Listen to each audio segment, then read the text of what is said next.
ربنا تقبل منا انك انت السميع العليم صل على محمد وعلى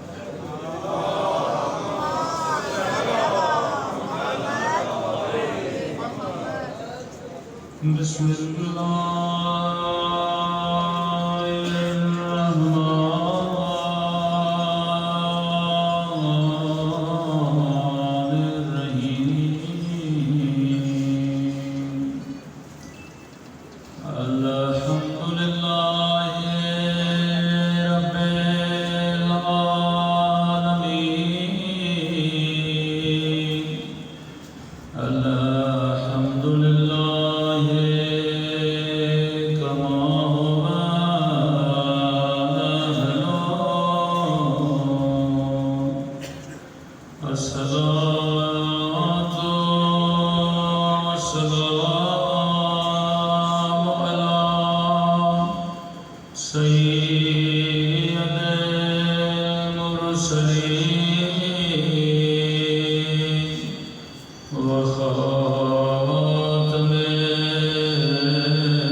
بسم اللہ الرحمن الرحیم رب اشرح لی صدری ویسر لی امری واحلل عقدۃ من لسانی یفقهوا قولی اما بعد فقد قال سبحانہ وتعالی فی محکم کتابہ بسم اللہ الرحمن الرحیم قد افلح من زکاہا وقد خاب من دساہا صلوات پر محمد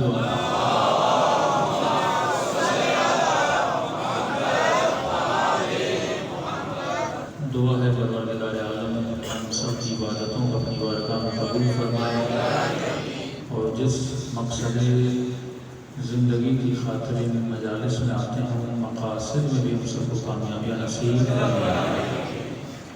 مسلسل آپ کی خدمت میں عرض کر رہے ہیں کہ جب تک انسان کو معرفت النفس کا علم نہیں ملے گا تب تک انسان کی زندگی آباد نہیں ہوگی، کیونکہ ہر انسان دنیا میں کامیابی چاہتا ہے۔ کی کو تھوڑا کم کر دیں، آواز کلیئر رہے، بار دیگر سے بات پڑے محمد والا۔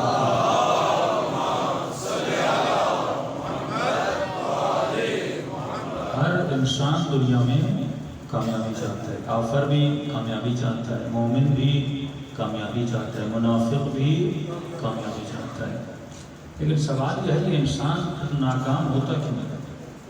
کیونکہ جس شے کو یہ کامیابی سمجھتا ہے وہ اصل میں کامیابی نہیں ہوتی، اور کامیابی ہے کس چیز کا نام؟ کامیابی ہے سکون کا نام۔ تو انسان مال کے پیچھے کیوں جاتا ہے؟ کیونکہ اس سے اس کو سکون ملتا ہے کہ رزق کماؤں گا، بھوک لگے گی، بھوک بے چینی کا نام ہے، ہاں فقر بے چینی کا نام ہے۔ تو اس کے ذہن میں یہ ہے کہ اگر کماؤں گا، پیٹ میں کھانا جائے گا، سکون ملے گا، اچھا بستر ملے گا، سکون سے سوؤں گا۔ اللہ نے کیوں فرمایا کہ ہم نے شادی میں تمہارے لیے کیا رکھا ہے؟ سکون رکھا ہے۔ سکون شادی میں کیوں ہے؟ کیونکہ اس سے آپ کی شہوت جو ہے وہ بجھتی ہے، تو اس سے آپ کو سکون ملتا ہے۔ تو جب جب ضرورتیں پوری ہوتی ہیں تو انسان کو سکون ملتا ہے، لیکن ہوتا یہ ہے کہ یہ سکون تو ہے لیکن وقتی سکون ہے۔ اب جنہوں نے دولت کو کامیابی سمجھا، بڑے بڑے محلوں میں آج رہ رہے ہیں، لیکن رات کو نیند نہیں آتی، ڈپریشن کا شکار ہیں، نیند کی گولی نہ کھائیں تب تک سکون نہیں ملتا۔ لیکن ایک مرتبہ ایک فقیر کو دیکھتے ہو، جھوپڑی میں سو رہا لیکن سکون سے سو رہا ہے۔ تو سکون، ابدی سکون جب انسان کو ملتا ہے تو انسان کامیاب ہو جاتا ہے، نہ کہ دنیاوی سکون۔ ہاں دنیا ہے عزت پانے کے لیے۔ ایک شخص میرے امام کے پاس ہے، مولا فلاں بندہ بڑا دنیا دار ہے۔ امام نے کہا کہ کیسے تم نے سمجھا کہ دنیا دار ہے؟ کہا مولا صبح سے شام تک بزنس میں لگا رہتا ہے، کام میں لگا رہتا ہے۔ امام فرماتے اگر اس نیت سے بزنس کر رہا ہے، اس نیت سے کام کر رہا ہے کہ دنیا میں کسی کا محتاج نہ بنے، اس نیت سے کر رہا ہے تاکہ اپنے بیوی بچوں کو عزت کی زندگی دے سکے، تو اس کا کام عین عبادت ہے۔ کیونکہ ایک ہدف اس کے پیچھے ہے، ایک مقصد اس کے پیچھے ہے۔ تو انسان کو سوچنا یہ چاہیے کہ میں جس چیز کو سکون سمجھ رہا ہوں وہ سکون تو ہے لیکن ابدی سکون نہیں ہے، یعنی اس میں اتنا سکون نہیں ہے کہ پوری زندگی میں اس میں لگا رہے۔ ایک دن آئے گا، گھر پر بھی ہوں گا، بستر پر بھی ہوں گا، پیسہ بھی ہوگا، سب کچھ ہوگا، لیکن جب بیماری آتی ہے، جب انسان قبر کے قریب جاتا ہے تو اتنی بے چینی بڑھنے لگتی ہے۔ جیسے جیسے سنتا ہے آج 1 سال اور زندگی کا بڑھ گیا، آج 60 کا ہو گیا، آج 62 کا ہو گیا، آج 70 کا ہو گیا، ویسے ویسے بے چینی بڑھنے لگتی ہے۔ اب یہ مال اسے سکون نہیں دیتا، اب یہ بیوی اسے سکون نہیں دیتی، اب یہ بچہ اسے سکون نہیں دیتا، کیونکہ عجیب معاملہ ہے والدین۔ جب والدین اور بچوں کا معاملہ بتاتے ہیں، فرماتے ہیں بچہ باپ سے کتنی بھی محبت کرے، بچہ باپ سے کتنا بھی پیار کرے، لیکن جب باپ بوڑھا ہوتا ہے بچہ اس نیت سے خدمت کرتا ہے کہ ایک دن مر جائے گا۔ ہر اولاد جب والدین بوڑھے ہو جاتے کہیں نہ کہیں ذہن کے کونے میں ہوتا ہے ایک دن مر جائے گا، خدمت کر لو۔ لیکن فرمایا ماں جب بچے کی خدمت کرتی ہے تو زندگی کی نیت سے کرتی ہے۔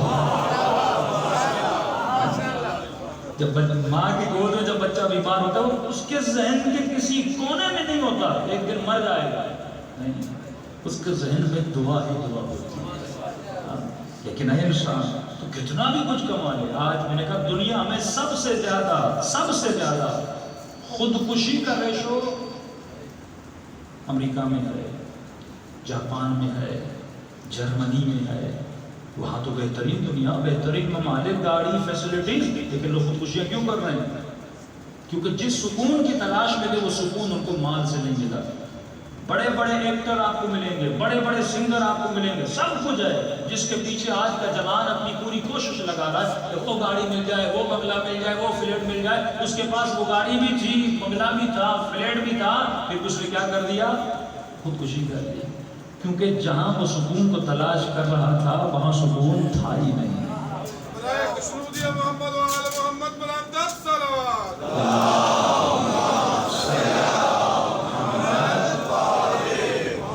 سکون کہاں پر ہے؟ اب آئیے خدا سے پوچھتے ہیں، خدا اگر میں سکون چاہتا ہوں سکون کہاں ملے گا؟ آواز آئی الا بذکر اللہ تطمئن القلوب، سکون ملتا ہے تو ذکر خدا سے سکون ملتا ہے۔ چھٹے امام آتے تھے اسی طرح لوگوں کو درس دیتے تھے۔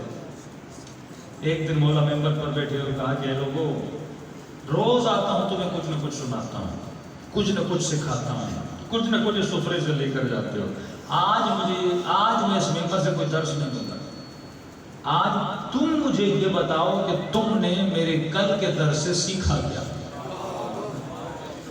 ہاں بھائی کل کی مجلس میں پڑھ کے کیا کسی کو اگر یاد ہی نہیں تو فائدہ ہی نہیں، فارمیلٹیز ہیں، میں آ رہا ہوں آپ سن رہے ہیں کھا کے جا رہے ہیں. ہاں جب تک مجلس کا فائدہ نہ ہو تو مجلس کسی کام کی نہیں. تو امام نے فرمایا یہ بتاؤ کل جو میں نے پڑھا تھا اس سے تم نے کیا سیکھا؟ تو ایک بندہ اٹھا، اس نے کہا مولا کل آپ نے یہ پڑھا تھا کہ دوست اسے بناؤ جو کبھی بھی تجھ سے جدا نہ ہو. حقیقی دوست وہ ہوتا ہے جو انسان سے کبھی بھی جدا نہ ہو.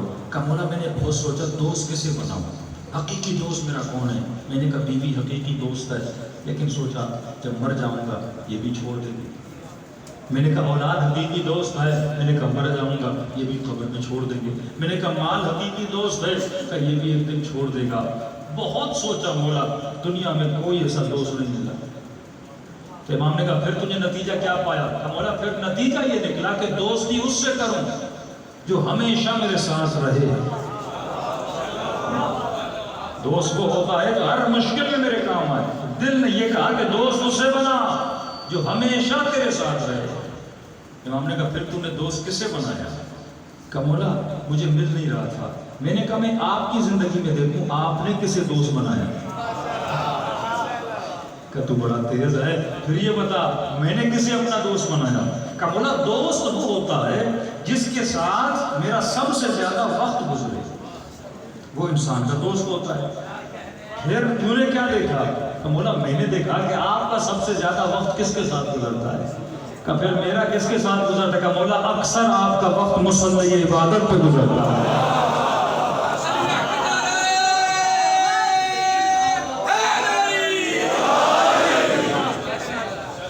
میں سمجھ گیا اگر کوئی دوست ہے تو خدا سے اچھا دوست ہے ہی نہیں، جو دنیا میں بھی ساتھ ہے جو قبر میں بھی ساتھ ہے. ہم کیوں مایوس ہوتے ہیں؟ مطلب فرماتے ہیں، میں نے ایک گلستان زہرا میں مثال دی تھی، انسان امام کا ایک صحابی مولا اس کے سرانے پر گئے.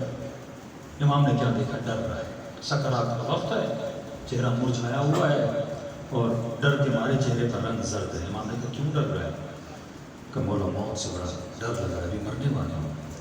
اب امام نے اسے تسلی دینا شروع کر دی. اہل وقت اس طرح سمجھاتے تھے. امام نے کہا یہ بتا اگر کسی انسان کے بدن پہ بہت زخم ہو، بہت گہرے زخم ہو، بہت گندے زخم ہو جس سے وہ اذیت میں ہو، اگر اسے پتا چلے کہیں پر ایک پانی ہے، اگر وہ اس میں نہائے گا تو سارے زخم ختم ہو جائیں گے، وہ کیا کرے گا؟ کہ مولا وہ فوراً جائے گا نہائے گا. فرمایا موت ہمارے چاہنے والے کے لیے اس پانی کی طرح ہے.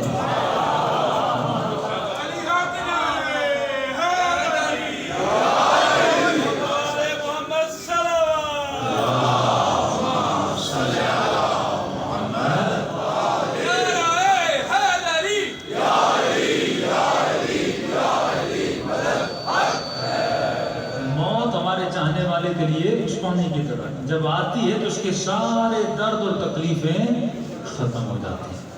پھر استاد نے سمجھایا کہ بھائی موت تکلیف دیتی کس کو ہے؟ انسان سوچے اللہ نے عقل دی ہے. تو میں نے ایک مثال دی تھی، یہ میرا ہاتھ ہے نا، یہ تلوا ہے. اگر یہاں پہ کوئی ٹیپ سولیوشن لگا لے بہت چپکانے والا، اگر کھینچ کے نکالے گا تو میرے تلوے میں درد نہیں ہوگا، ٹیپ سولیوشن کو اتر جائے گی. لیکن اگر وہی ٹیپ سولیوشن یہاں لگی ہو، اگر اس کو کھینچ کے نکالو گے درد ہوگا. کیوں؟ کیونکہ بال ہے نا. فرمایا اسی طرح مرنے والے کے اندر اگر دنیا کے تعلقات ہوں، اس کا گرہ لگا ہوا بزنس کے ساتھ، بیٹے کے ساتھ، ماں کے ساتھ، گھر کے ساتھ، اب جب روح نکلتی ہے نا تو کھنچاؤ آتا ہے، کیونکہ محبوب سے جدا ہوتا ہے. اس کے سارے محبوب دنیا میں ہیں، بیٹے محبوب ہے، بیوی محبوب ہے، گھر محبوب ہے، فیصل آباد سے بڑی محبت ہے. اب جیسے پتا چلتا ہے اتنا جمع کیا، اتنی محنت کی، اچانک آؤ بھائی چلو چلنے کا وقت ہے، تو دل کیسے جدا کرے گی؟ دل جدا ہی نہیں ہوتا، اسے تکلیف ہوتی ہے. لیکن فرمایا جس نے اپنے محبوب وہاں بنائے، جس کا محبوب خدا ہو، جس کا محبوب رسول ہو، جس کا محبوب علی مرتضیٰ ہو، اب وہ تو سارے وہاں ہیں، یہاں تو نہیں ہے. اب جیسے اس کو پتہ چلتا ہے میں محبوبوں سے ملنے جا رہا ہوں تو خوشی خوشی موت کے گلے لگ کے چلا جا رہا ہے.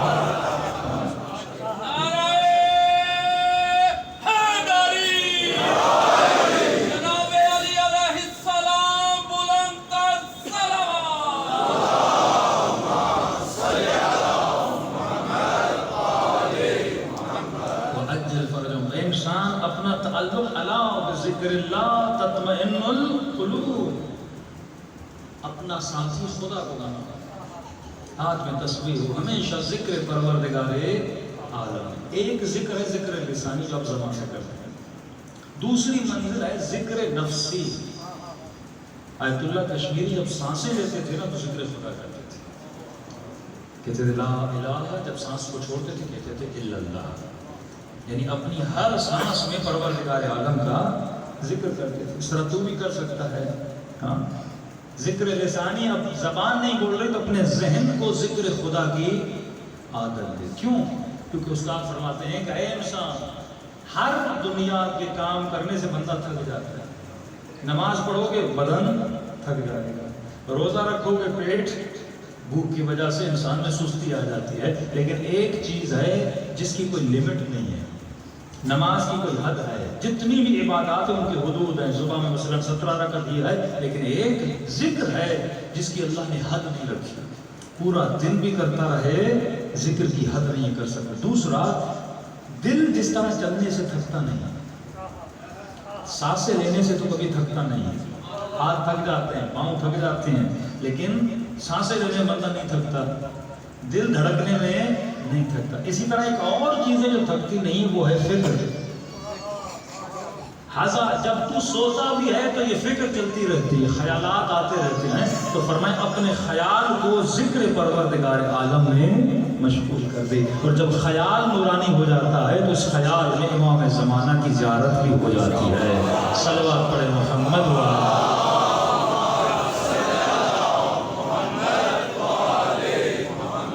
تو اصلی سکون جو انسان کو ملتا ہے وہ معرفت پروردگار عالم کا ہے، دوستی کرو پروردگار عالم سے۔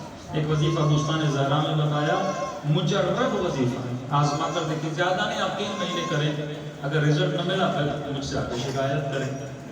قرآن کی وہ صورتیں جو سبح اور یسبح سے شروع ہوتی ہیں، جس کو مسبحات کہا جاتا ہے، وہ صورتیں جو سبح، سورہ اعلیٰ، سورہ حشر، سورہ حدید، سورہ تغابن، سورہ صف، وہ صورتیں جو سبح یسبح سے، یہ ڈیلی آپ پڑھیں ساری صورتیں، کسی بھی صبح کی نماز کے بعد، دوپہر کی نماز کے بعد یا رات کی نماز کے بعد۔ مجرد عمل، ایک خاتون ہمارے رشتہ داروں میں بھی ہیں، انہوں نے کیا، لیکن جب سے میں نے پڑھنا شروع کی، اور جو انسان پڑھے گا اسے تقریباً معصومین کی زیارتیں خواب میں ہو جاتی ہیں۔ اور اس خاتون نے بتایا کہ مولانا ابھی تک مجھے 4 معصوموں کی زیارت ہو چکی ہے، ہاں کہ رات جب شام گئی تو مجھے وہاں پہ سیدہ زینب کی زیارت نصیب ہوئی۔ یہ مجرد، کل ہی پھر فیصل آباد سے کسی خاتون کا فون آیا کہ مولانا آپ بتا رہے تھے میں کر چکی ہوں، ہاں کہ یہ مجھے بھی چود معصوموں کی زیارتیں ہوئی، لیکن ان کی کیفیتیں کچھ الگ تھیں کہ اگر مشکلات میں پڑ جاتی ہوں تو خواب میں ایک بزرگ آتے ہیں، مجھے میری مشکلات کا حل بتا کے جاتے ہیں، تو آپ کی روح کی پرواز بلند ہے۔ اب ہم کیا کرتے ہیں، سارا دن فلمیں دیکھتے ہیں اور فلمیں خواب میں آتی ہیں، ہاں فضول چیزیں پھر خوابوں میں آتی ہیں، جو دیکھو گے وہ آتا ہے، وقت خدا سے گزارو گے روحانی مخلوقیں خواب میں آئیں گی، تمہاری روح کی پرواز بلند ہے۔ اس لیے امام فرماتے ہیں انسان معرفت نفس کا علم حاصل کر، اگر یہ علم تیرے پاس ہو اللہ تجھے بڑی بڑی کرامتیں عطا کرتا ہے۔ ہاں پہلے زمانے میں غلام بناتے تھے لوگوں کو، زنجیریں پہناتے تھے، یہ غلامی انسان محسوس کرتا تھا کیونکہ نظر آتی تھی، ہاتھ میں زنجیر تھی، بار بار احساس ہوتا تھا میں غلام ہوں، میں غلام ہوں، میں غلام ہوں۔ لیکن آج کی جو غلامی ہے وہ زنجیر سے زیادہ خطرناک ہے، کیونکہ آدمی غلام بھی ہوتا ہے لیکن اسے پتا بھی نہیں ہوتا کہ میں غلام بھی ہوں کہ نہیں ہے۔ وہ غلامی فکر کی غلامی ہے کہ جو فکر تمہارے اندر ہے یہ جانو پہچانو کہ یہ فکر الہی فکر ہے، یہ فکر عقل کی طرف سے دی گئی ہے، یعنی یہ فکر میرا نفس شیطان مجھے دے رہا ہے۔ آج کی غلامی کا جو سسٹم ہے، شیطان جس چیز کے ذریعے سے جوانوں کو، بچوں کو، بوڑھوں کو غلام بناتا ہے، یہ کیا کرتا ہے، آپ کو فکر دیتا ہے۔ مثلاً آپ ہر ڈرامہ دیکھو گے، اس ڈرامے میں کیا دکھایا جاتا ہے، ایک بڑا گھر، ایک بڑی گاڑی، ایک غریب خاتون، ایک امیر شوہر، ہر ڈرامے میں دکھایا جاتا ہے، یا غریب لڑکا امیر لڑکی مل جاتی ہے اسے، یا غریب لڑکی کو امیر لڑکا مل جاتا ہے۔ اب اس کے پانے کے پیچھے پورا ڈرامہ چل رہا ہوتا ہے، پورا ڈرامہ یہی پہ چلتا ہے، اور گھر کون سے دکھائے جاتے ہیں؟ بڑے بڑے گھر، بڑی بڑی گاڑیاں. تو جب یہ بچہ ان چیزوں کو دیکھتا ہے اس کے وجود میں حرص پیدا ہوتا ہے کہ مجھے بھی ایسا گھر چاہیے. اس کے وجود میں شیطان امیدوں کو پیدا کرتا ہے، آرزوؤں کو پیدا کرتا ہے، غلط اینگل سے دیتا ہے، غلط فکر سے دیتا ہے، اور یہ پوری زندگی اس کو پانے میں لگا دیتا ہے. تو اصل جو چیز ہے آپ کے بچوں کی فکر کو صحیح کرنا ہے. فکر اگر الہی ہو تو زندگی الہی ہے. فکر اگر غلط ہو، کئی اس منبر پر آنے والے، مجلسیں پڑھنے والے، ذاکری کرنے والے، فکر غلط ہوتی ہے. ذکر اہل بیت کرتے ہیں لیکن فکر کیا ہوتی ہے؟ غلط ہوتی ہے. مثلا سب سے بڑا عنصر جو آج کے زمانے میں جو سب سے بڑی بیماری ہے وہ ریاکاری کی بیماری ہے. غلط فکر. ریاکاری مطلب شوبازی کروں گا تو مجھے عزت ملے گی. مثلا آج جتنے مولوی ہیں 6 گاڑیاں صاف کرتے ہیں، 6 گاڑیاں ہوں گی تو میں بڑا خطیب بن جاؤں گا. ذاکروں کی غلط فکر اگر مجمع میں 10 بندے اپنے بابا والے ہوں گے تو مجلس کامیاب ہو جائے گی. یہ غلط فکر ہے. یہ کس کو راضی کر رہا ہے؟ لوگوں کو راضی کر رہا ہے. وہ لوگ جن کے ہاتھ میں نہ تمہاری فلاح ہے نہ تمہاری نابودی ہے. جزا دینے والا خدا، سزا دینے والا خدا ہے. لیکن جب فکر غلط ہو جاتی ہے تو لوگ غلط اینگل پہ چلنے لگتے ہیں کہ یہ مجھے عزت دے گا، یہ مجھے فلاں جگہ پہ پہنچائے گا. تو غلط فکر سے انسان کی عبادتیں تباہ ہو برباد ہو جاتی ہیں. ولا تبرج نہ تبرج چاہیے. فرمایا آخری زمانہ غلط فکر اور ریاکاری کا زمانہ ہوگا. کہ فرمایا آخری زمانے میں تجمل گرائی کا زمانہ آ جائے گا. مثلا اگر میں نے اپنی بیٹی کی شادی دھوم دھام سے کی تو لوگ میری عزت کریں گے، 4 لوگ ہوا کریں گے، اور میں لوگوں کی خوشی کے لیے 30 40 لاکھ ایک بیٹی کی شادی میں لگا لیتا ہوں. اور ایک طرف وہ غریب ہیں جو 4 لاکھ نہیں ہے کہ اپنی بیٹی کے لیے شادی کروا سکے. تو میں رحمتوں کو نہیں سمیٹ رہا، میں لعنتوں کو سمیٹ رہا ہوں. صرف اس لیے کہ لوگوں کو دکھاؤں، دکھاوے کے لیے کروڑوں روپے خرچ کر دیتا ہے. معصومین فرماتے ہیں ان کا ہم سے تعلق نہیں ہے جن کے گھروں میں فضول چیزیں. ایک علی والے کے گھر میں لے گیا، اس نے بہت بڑی پینٹنگ لگائی ہوئی تھی. بڑا بزنس مین، یہ کیا ہے مولانا؟ یہ $50,000 کی پینٹنگ ہے، پاکستانی 50 لاکھ. اتنی مہنگی پینٹنگ کیوں لگائی ہے؟ تاکہ لوگ آئیں دیکھیں، امیر آدمی ہے، لوگ ہوا کریں. بھئی کہ عزت لوگوں کے ہاتھ میں، تو لوگوں کو خوش کرنے کے لیے اپنی آخرت کو کیوں تباہ کر رہا ہے؟ علی کی زندگی میں آ، حسن کی زندگی میں آ، حسین کی زندگی میں آ. سب کچھ لٹا کے دنیا راضی رہے نہ رہے پر حسین سے خدا راضی ہے. لیکن یہ انسان ریاکاری میں کیا کرتا ہے؟ پوری زندگی لوگوں کے دکھاوے کے لیے کہ لوگ دیکھیں گے، لوگ واہ کریں گے. فرمائیے تجمل گرائی. تجمل گرائی کہتے ہیں ظاہر بین کو. امام فرماتے ہیں جو ظاہر بین ہے وہ کبھی بھی معاشی نہیں ہو سکتا. کیسے؟ فرمایا ہمیشہ حقیقتوں کو پہچان ظواہر پہ. آج لوگوں کی عقل لوگوں کی آنکھوں میں ہے، جو دیکھتے ہیں اس کے عاشق بن جاتے ہیں. مثال کے طور پہ میں ایک نجاست کو اٹھاؤں اور اس نجاست کو ایک ڈبی میں ڈالوں.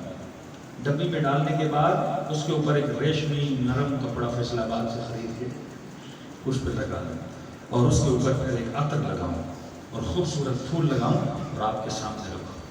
آپ کہو گے مولانا کیا کہنا، کتنا نرم کپڑا ہے، کتنا خوبصورت ہے، کتنا اس کے اندر خوشبو ہے.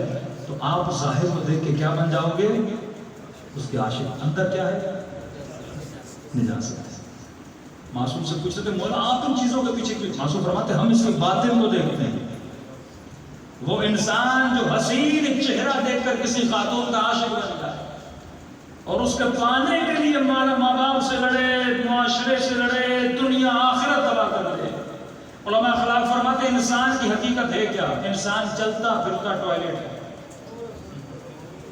حقیقت انسان کیا ہے؟ اندر نجاست، پیٹ میں نجاست. اور تو کس کا عاشق بن رہا ہے؟ چہرے کا، صرف ظاہر کا عاشق بن رہا ہے. یہ حسن کب تک رہے گا؟ اس کو فنا ہے. تم نے حسین چہرے کی خاطر شادی کی، کل ایسڈ گرا، کل کوئی بیماری آئی، چہرہ بگڑ گیا تو حسن محبت میں کیا ہو جائے گی؟ چلی جائے گی.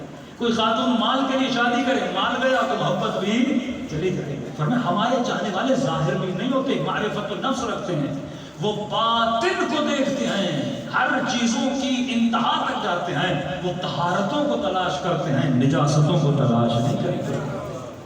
تو انسان طہارتوں کو، ایک جوان بڑے اس کی دوست تھے، بڑے اس کے چاہنے والے تھے، بہت خوبصورت تھا.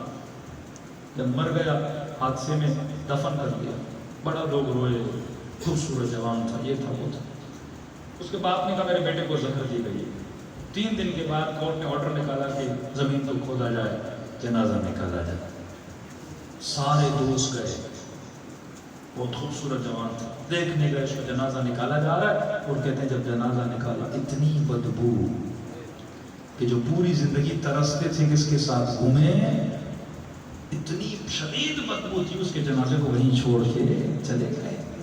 اولہ نطفہ وآخرہ جیفہ، جس کی ابتدا نجس نطفہ ہو اور آخرت اس کی یہ ہو کہ وہ مردار بن جاتا ہے، ایک بدبودار مردار بن جاتا ہے. تو انسان عاشق فنا نہ بن، عاشق بقا بن.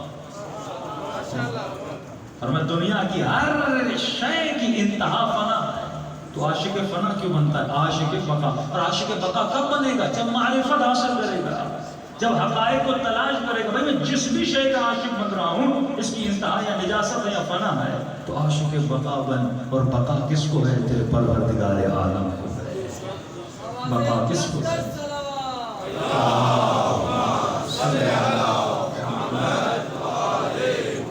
بقا کس کو ہے؟ ذکر حسین بن علی کو بقا ہے. بقا کس کو ہے؟ الا بذکر اللہ تطمئن القلوب. اس قلوب کو اگر مطمئن کرنا ہے تو ذکر اللہ. اور یہ کب ہوگا؟ جب تو اپنے نفس کی آواز کو پہچان لے.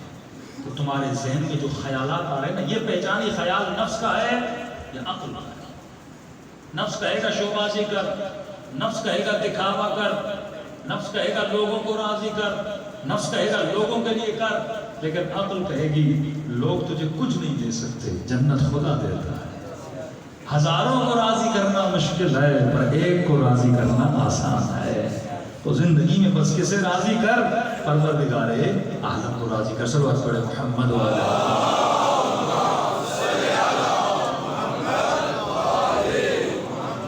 قطعاً نہیں ہو سکتا جب تک انسان اپنے نفس کو قابو نہ کرے. پہلے اس کو پہچان کے تو گمراہ کیسے کرتا. ایران کا بہت بڑا ہے اللہ، حرم معصومہ کو میں زیارت کے لیے جا رہے تھے، تو راستے میں ایک فقیر نے کہا کہ مولانا مجھے خیرات دو. میں فقیر، انہوں نے جیب میں کچھ پیسے تھے وہ نکال اس کو دیے.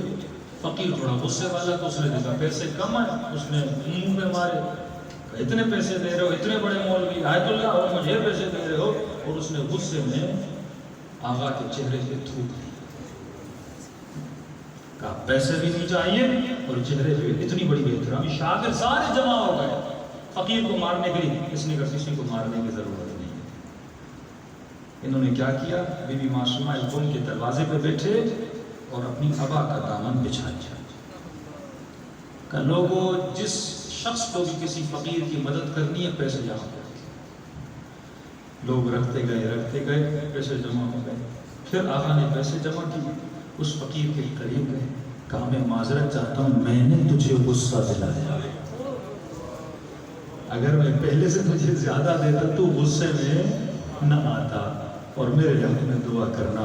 عجیب جو کہنے لگے قبلہ اس نے اتنی بے احترامی کی اور آپ نے یہ کیا. کہا وہ اس کا کردار تھا، یہ میرا کردار تھا. تو اصل یہی اگر معرفت نفس کا علم ہو، انسان کے وجود میں بے حد کیا آ جاتا ہے؟ کنٹرول آ جاتا ہے. یہی کنٹرول ہو تو انسان اپنے نفس کو کنٹرول کر سکتا ہے. اگر کنٹرول نہیں ہے تو انسان کی دنیا بھی تباہ ہے، انسان کی آخرت بھی تباہ ہے. یہ کبھی چھوٹی ایک سگریٹ کا غلام بن جاتا ہے، چائے کے کپ کی خاطر بیوی سے لڑنے لگتا ہے. ایران میں ایک جوڑوں میں طلاق ہو گئی. کورٹ میں ریزن پوچھا کہ طلاق کیوں ہے؟ بیوی کہتی تھی یہ جرابیں بدبودار رہ کے کمرے میں لے کر آتا ہے.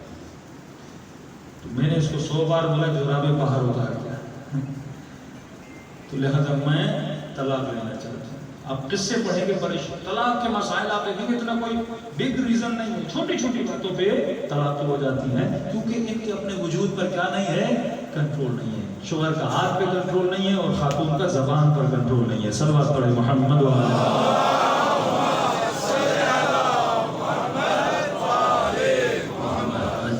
فیضان محترم. جب تک انسان سیلف کنٹرول پیدا نہ کرے، یہ کنٹرول کیسے پیدا ہوتا ہے؟